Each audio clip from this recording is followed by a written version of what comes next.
Hello students, GPM school online classes में आपका स्वागत है। मैं हूं सूरज शर्मा। आज हम क्लास +2 का मैथ्स में चैप्टर नंबर 7 है डेरिवेटिव, उसको पढ़ने जा रहे हैं। ये एक बहुत बड़ा पार्ट है हमारे मैथ का बच्चों। अगर आप ये डेरिवेटिव और इसका रिवर्स एंटी डेरिवेटिव, जिसको हम इंटीग्रेशन बोलते हैं, ये दोनों चैप्टर ऑलमोस्ट 40%, या इससे मैं ज्यादा भी कहूं क्योंकि मैंने कोई कैलकुलेशन नहीं किया, एक अंदाजे के साथ कह रहा हूं कि ऑलमोस्ट 40% जो वर्क है वो ये दो चैप्टर करते हैं। अगर आपको डेरिवेटिव समझ आ गया तो आप इंटीग्रेशन कर सकते हो। इंटीग्रेशन आपका बहुत अच्छा होगा, और इंटीग्रेशन अच्छा है तो ऑब्वियस है कि उसका रिवर्स आपका डेरिवेटिव बड़ा अच्छा होगा। तो ध्यान से देखना है आज का वर्क आपको पूरा। ऐसे नहीं है कि आपके लिए बिल्कुल नया वर्क है, ये चीज आपने पहले भी कर रखा है। डेरिवेटिव आपने +1 में भी एक चैप्टर आया था लिमिट्स एंड डेरिवेटिव, उसमें भी आपने सीखा था कि डेरिवेटिव्स कैसे होते हैं। तो उसी वर्क को हम आगे बढ़ाते हैं। तो आज हम डेरिवेटिव करने जा रहे हैं। सबसे पहले मैं कुछ बेसिक्स आपके क्लियर कर देता हूं, क्योंकि हो सकता है आपने पीछे किए भी हो तो भी आपको भूल लग गई हो कि वो कैसे था। तो देखिए, हमारा मोस्टली जो वर्क होता है किसी न किसी के रिस्पेक्ट में करना होता है। हमारे जो सारा का सारा डेरिवेटिव का जो टॉपिक है, with respect to X, with respect to Y, with respect to Z चलेगा। नॉर्मली एक्स के हिसाब से करते हैं और बाकी अकॉर्डिंग टू कंडीशन होता है। अगर वाई में चल रहा है तो विद रिस्पेक्ट टू वाई कर देंगे। तो अगर एक्स हो तो कैसे करना होगा, कोई फंक्शन है x की पावर 5, अगर आप इसका डेरिवेटिव कर रहे हो तो क्या होगा, जो पावर है वो आगे आ जाता है और उसमें से एक कम हो जाता है। अभी तक ये डेरिवेटिव सिर्फ पावर का हुआ है, अभी डेरिवेटिव इस x का बाकी है। तो 5x की 4, x का डेरिवेटिव 1 होगा। तो ये इसका आंसर आ गया 5x की 4। अब आपके दिमाग में ये क्वेश्चन आ गया होगा, सर x का डेरिवेटिव 1 कैसे हुआ, इसका थोड़ा आइडिया दीजिए। तो देखो, x का डेरिवेटिव 1 कैसे हो गया। तो जैसे इसकी पावर 5 है तो इसकी पावर भी तो 1 है। तो अब जैसे इसका डेरिवेटिव हो सकता है वैसे इसका हो सकता है। तो 1 आगे आएगा और x की 1 - 1 होगी। ये हुआ x का डेरिवेटिव, क्योंकि x का ही तो कर रहे हैं तो अब इधर करने की किसी चीज की जरूरत नहीं। पहले तो क्या हो रहा था, यहाँ पे x की पावर 5 का हो रहा था, या ये ना लिखे तो भी तो ये x ही है। तो ये x का ही कर रहे हैं तो इधर साइड में करने की किसी चीज की जरूरत नहीं है। तो 1 × x की पावर 1 में से बन गया 0, और किसी की पावर 0 होता है वो 1 होता है। तो 1 × 1 क्या आ गया, 1। तो ये x का डेरिवेटिव आपका 1 हो गया है। तो ये x का डेरिवेटिव 1 हो गया। इसी के साथ साथ +1 में दो बड़े बढ़िया फार्मूले थे, u × v and u / v, वो आपको पता होना चाहिए। अगर आप भूल गए तो याद करवा देता हूँ। u × v का था u ऐसा कैसा, v का डेरिवेटिव, प्लस v ऐसा ऐसा u का डेरिवेटिव। तो ये u × v था। एक था u / v या u/v। तो अगर आप इसका फार्मूला जानना चाहते हो तो था v², v ऐसा कैसा u का डेरिवेटिव, माइनस u ऐसा कैसा v का डेरिवेटिव। तो ये फार्मूले आप अच्छी तरीके से नोट कर लेंगे, बहुत ज्यादा यूज होना इन फार्मूलों का। मोस्टली ये दो फार्मूले ही चलते रहते हैं। अब कई बच्चे सोच रहे होंगे सर प्लस माइनस का कोई फार्मूला होता है क्या, उसका कोई फार्मूला तो सीधा ही डेरिवेटिव करना होता है। जैसे कि अगर हम मान लो 5x आ गया, अब यहाँ ये कांस्टेंट है, आप चाहे तो ये लगा सकते हो। नॉर्मली u × v तब लगाया करो जब दोनों x में डाटा हो, ये भी x में हो ये भी x में हो। अब आप सोच रहे हैं सर x होना जरूरी क्या है, यहाँ तो मल्टीप्लाई मल्टीप्लाई तो यहाँ भी है, तो जरूरी है क्या। तो नहीं, आप इसको भी u × v से कर सकते हो, पर करने की कोई जरूरत नहीं। जब भी कांस्टेंट मल्टीप्लाई और डिवाइड में हो उनको वहीं पड़ा रहने दो वैसे, और उसके साथ में जो x है उसका डेरिवेटिव कर दो, आपका डायरेक्ट हो जाएगा। इस तरह करोगे थोड़ा लेंथी पड़ जाएगा। फॉर एग्जांपल आप देख लो, मान लो पहले आप इसका कर रहे हो ऐसे, तो ये u हो गया ये v हो गया। तो u ऐसा कैसा, v का डेरिवेटिव x का भी बताया था 1, प्लस v ऐसा कैसा मतलब x ऐसा कैसा u का डेरिवेटिव, u 5 एक कांस्टेंट है और कांस्टेंट का डेरिवेटिव 0 होता है। अब आप ये सोच में पड़ गए सर कांस्टेंट का डेरिवेटिव 0 क्यों होता है, इस सवाल के बारे में वो भी बताऊं, बाद में वो भी बताऊंगा। 5 एक कांस्टेंट था, 0 हो गया, तो 5 की 1 से मल्टी 5 और ये आपका 0, तो ये आपका आंसर क्या आ गया 5। या इसका दूसरा तरीका आप बताइए, 5x है, 5 तो कांस्टेंट है, मल्टी में पड़ा है, 5 को पढ़ा रहे और साथ वाले x का कर दो तो x का क्या हो गया 1, तो क्या आंसर आ गया 5। तो डायरेक्ट ही आप कर सकते हो। तो ध्यान रखना, जब भी कांस्टेंट मल्टी और डिवाइड में पड़ा उसको वही रहने दो। अब मैं काफी देर से कांस्टेंट कांस्टेंट वर्ड बोल रहा हूँ, आप ये भी कंफ्यूज होंगे ये कांस्टेंट क्या है। जिसके साथ x ना हो वो कांस्टेंट है, या जो x में ना हो वो कांस्टेंट है। तो इस तरीके से आप पता कर सकते हो। अब एक बात हमारी बीच में रहेगी कि सर कांस्टेंट का डेरिवेटिव जीरो कैसे हुआ, तो वो देखिए आप 5 एक कांस्टेंट है, इसका डेरिवेटिव जीरो होगा कैसे, देखिए आप बताओ क्या मैं 5 को 5 इंटू 1 लिख सकता हूँ? बिल्कुल लिख सकता हूँ। और 1 को बताओ मैं क्या x की पावर 0 लिख सकता हूँ? अभी बताया था x की पावर 0 1 होता है, तो 1 x की 0 हो गया। अब करो डेरिवेटिव, अभी सिखा के आया हूँ। साथ में x पड़ा है तो 5 मल्टी में पड़ा रहना है उसको, x की 0 का करोगे 0 आगे आएगा, एक इसमें से कम हो जाएगा। अब 0 जब मल्टीप्लाई में आ गया तो बाकी कुछ बोलने की जरूरत नहीं है, 0 की कोई भी चीज से मल्टीप्लाई करेंगे क्या आंसर आ जाएगा 0। तो ये आपका कुछ बेसिक था। एक तो ये फार्मूला अच्छे से याद करना है, ये भी है। इसके साथ यहाँ कांस्टेंट अगर मल्टी डिवाइड में हो सीधा उनका डेरिवेटिव हो जाता है, x का डेरिवेटिव 1 होगा, कांस्टेंट का डेरिवेटिव 0 होगा, और नॉर्मल फंक्शन का डेरिवेटिव कैसे होगा। अब फंक्शन इतना आसान नहीं आएगा, ये तो एक बेसिक पार्ट था जो कि आपको मैं समझा रहा था। ये +1 में भी आपने किया होगा इन चीजों को।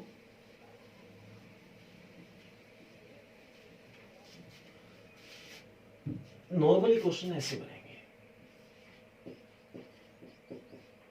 इसको आप y के बराबर लेट कर दो, आप इसका डेरिवेटिव करने जा रहे हो। सबसे पहले डेरिवेटिव पावर का करना होता है। अब क्या है, यहाँ पावर है, अब पावर भी थोड़ी अजीब सी है, 1/2। तो y का डेरिवेटिव dy/dx होता है, क्योंकि जो डेरिवेटिव होता है वो एक्चुअल में उसके साथ dy/dx ही लगाना होता है। तो एक स्टेप और कर सकते हो,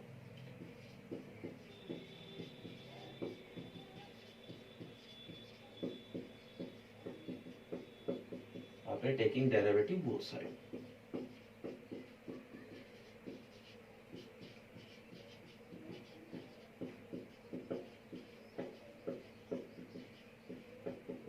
दोनों तरफ ले लिया। अब y का तो हो गया dy/dx। इसी तरह पहले पावर का होता है, अभी मैंने बताया था। पावर का कैसे होता है, पावर आगे आता है और उसमें से एक कम होता है। ये अभी तक पावर का किया, अंदर वाला बाकी पड़ा है, dy/dx 3x + 1 का भी पड़ा है। तो dy/dx 1/2 3x + 1 -1/2 बच गया।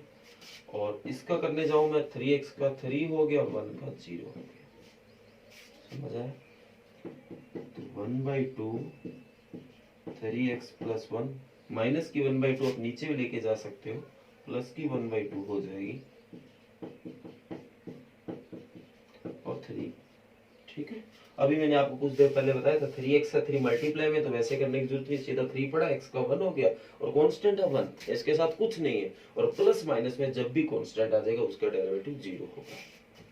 इसके बाद इधर आइए, ऊपर आ गया 3, नीचे पड़ा 2, और रूट को 1/2 को वापस आप रूट लिख सकते हैं। ये आपका आंसर आ गया। तो नॉर्मली क्वेश्चन ऐसे आएंगे। तो ये एक सिंपल 1 नंबर में आने वाला क्वेश्चन है, आपको इन सारी चीजों का ध्यान देना है और ये चीजें देखते रहना है। आज हम सिर्फ इसका बेसिक ही करेंगे, ज्यादा कुछ करने वाले नहीं है। इसी तरह का एक क्वेश्चन और है, मैं आपको करवाता हूं, तो ध्यान से देखना। पहला ही क्वेश्चन है ये, फर्स्ट का।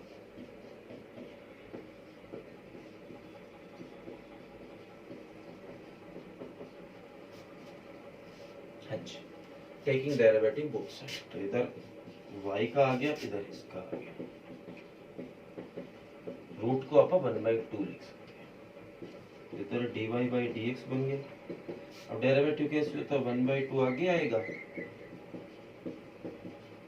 और उसकी जो भी पावर उसमें से एक कम हो जाएगा। मल्टीप्लाई 15 पड़ा है, x 15 कांस्टेंट है, मल्टी में पड़ा रहने दो, x², तो पावर आगे आएगा, उसमें से एक कम हो जाएगा। फिर x का करेंगे, एक होना है तो कोई जरूरी नहीं है, इधर -1 और 1 का 0। तो 1/2 15x² minus x plus 1 minus 1/2, और ये 15 दूनी 30x माइनस। अब क्या, माइनस की 1/2 को नीचे ले जाओ प्लस, तो 30x माइनस 1/2, और इसको वापिस रूट लिख सकते हैं। ये आपका फर्स्ट सम हो गया। ये आज आपका फर्स्ट पार्ट है, आपने ध्यान से देखा होगा।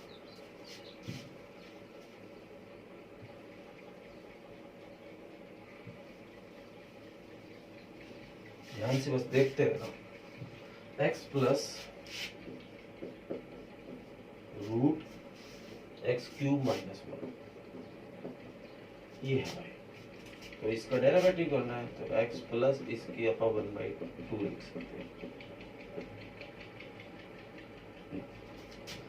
करते हैं डेरिवेटिव। तो x तो सिंपल पड़ा, इसका तो कोई रूट से लेना देना नहीं है, तो x का 1 होगा प्लस 1/2 आगे आएगा, एक्स क्यूब माइनस 1/2 में से 1 माइनस हो गया।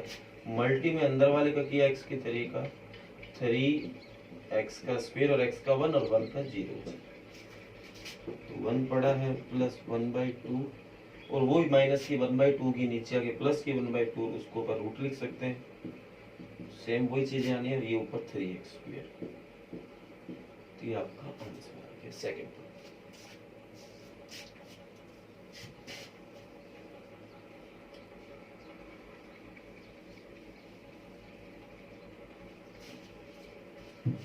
हाँ जी, इसके बाद एक और पार्ट है 3/2x² प्लस 5 का स्क्वायर। अब कई बच्चे सोच रहे होंगे सर इसका क्या u डिवाइड भी करना है, u/v वाला फार्मूला जो आपने पहले बताया था। देखो वो फार्मूला भी लगा सकते हो आप, बाकी जब ऊपर x हो तो कंपल्सन हो जाता है कि लगाना ही पड़ेगा। जब ऊपर x नहीं है तो कोई जरूरी नहीं कि उसी तरीके से किया जाए। तो इसका एक और तरीका भी है, जैसे कि इसको ऊपर ले जाएंगे अपन 3 × 2x² प्लस 5 की, ये आपका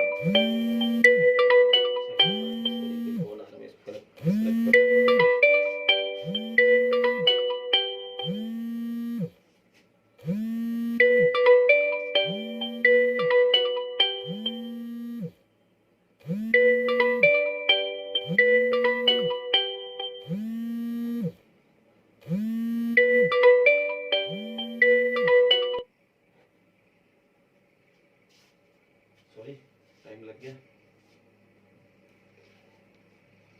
तो जरूरी नहीं है कि आप u डिवाइड v, इसको ऊपर ले जाए।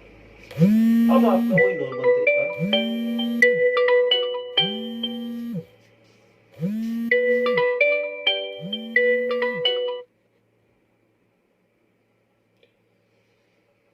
अब आपका वही नॉर्मल तरीका जो आप लगाते हो, सिंपल वही तरीका। तो dy/dx, तो ये आगे आएगा -2 2x² प्लस 5, एक कम हो गया -3 इंटू dy/dx 2x² प्लस 5। तो देखिए -6 इंटू 2x² प्लस 5 की -3, इसका डेरिवेटिव करेंगे 2 पड़ा x² का 2x हो गया प्लस 5 का 0, तो -6 इंटू 2x² प्लस 5 -3 आपका 4x हो गया। इसको नीचे ले आओ, तो -6 into 4 -24x upon 2x² plus 5 की क्यूब, ये आपका आंसर आ जाएगा। इसके बाद देखिए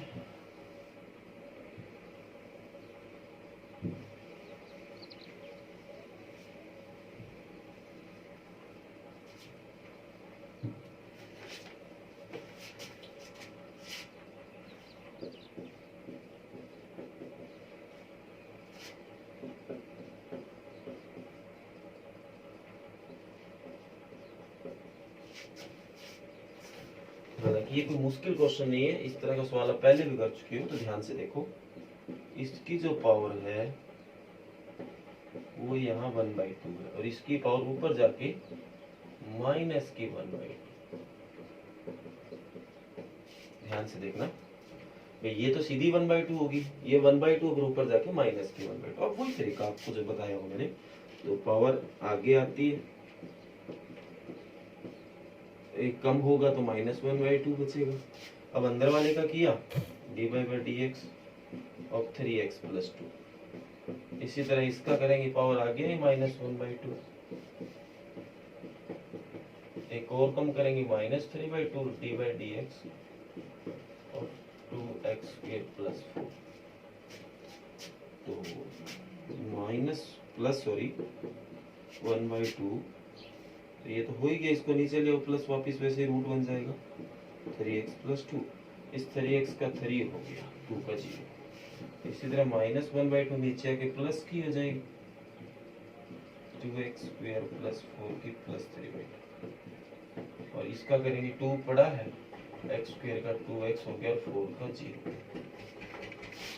सोल्व करो 3/2 √3x + 2, ये हो गया, और ये 2 2 जा 4, 2 से 2 ये कट भी कर सकते हो, तो माइनस का 2x अपॉन 2x² + 4 की 3/2, तो ये आपका फर्स्ट सम हो गया है। इसके काफ़ी पार्ट है, सारे मैंने आपको ऑलमोस्ट तरीके समझा दिए हैं। एक छोटा पार्ट और देख लो आप, जो कि u/v है, वो अपन ने अभी तक कोई फार्मूला नहीं लगाया है, तो u/v के फार्मूले से भी एक सॉल्व होता है, तो ध्यान से देखिए, x² + 2 का स्क्वायर अपॉन 3x² + 4, तो u/v, तो क्या था, फार्मूला इधर लिख लेता हूँ, कई बच्चे भूल गए होंगे,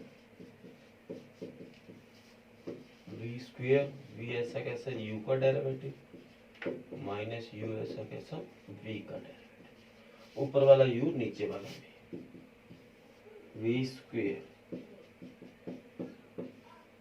v ऐसा कैसा, u का डेरिवेटिव, इसका डेरिवेटिव करेंगे तो पहले पावर का होगा, ऊपर वाला u है, 2 आगे आएगा, x² + 2 एक कम होगा 1, अब अंदर वाले का किया तो x² का 2x हो गया, 2 का 0, इसी तरह माइनस x² + 2 का स्क्वायर ऐसा कैसा, तो अंदर वाले का किया, नीचे वाले का x² का 2x हो गया, 1 का 0, तो इसके बाद थोड़ा इसको सोल्व करो, तो x² + 2 इसकी से मल्टी हो जाएगी 4x, माइनस ये 6x हो गए,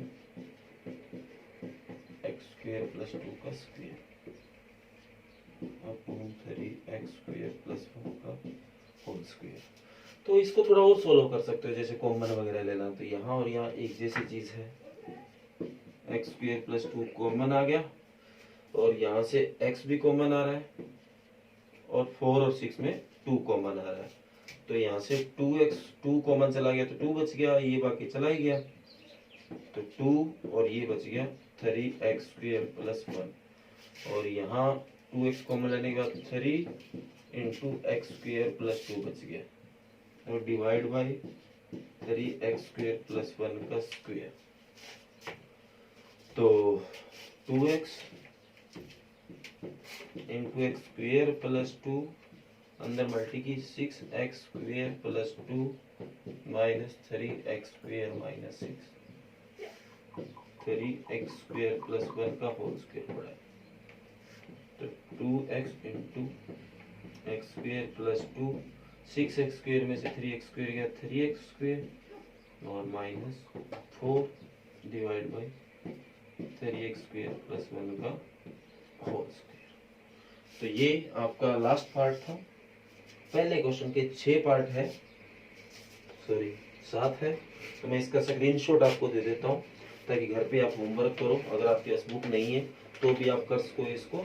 तो आज ये पहला ही क्वेश्चन आपको करके लाना है, क्योंकि आज मैंने इसका बेसिक करवाया है, तो इसीलिए ज़्यादा वर्क मैं नहीं दूंगा। तो ये फर्स्ट सम के ही आप पहला सम आपको कंप्लीट करना है। एक बार आप अगर स्टार्ट हो गए, इसको समझ आना स्टार्ट हो गया, फिर आप कभी एक दिन में एक्सरसाइज भी निकाला करेंगे, पर जब तक ये चीज़ समझ ना आए, पूरे दिमाग में ना आए, तब तक आप ज़्यादा वर्क नहीं कर सकते। तो आज पहले सम के जो 7-8 क्वेश्चन है वो ही करके लाने, तो ध्यान से देख लो। ये पूरी एक्सरसाइज आ गई है। तो ये वर्क आज आपको घर से करके थैंक यू।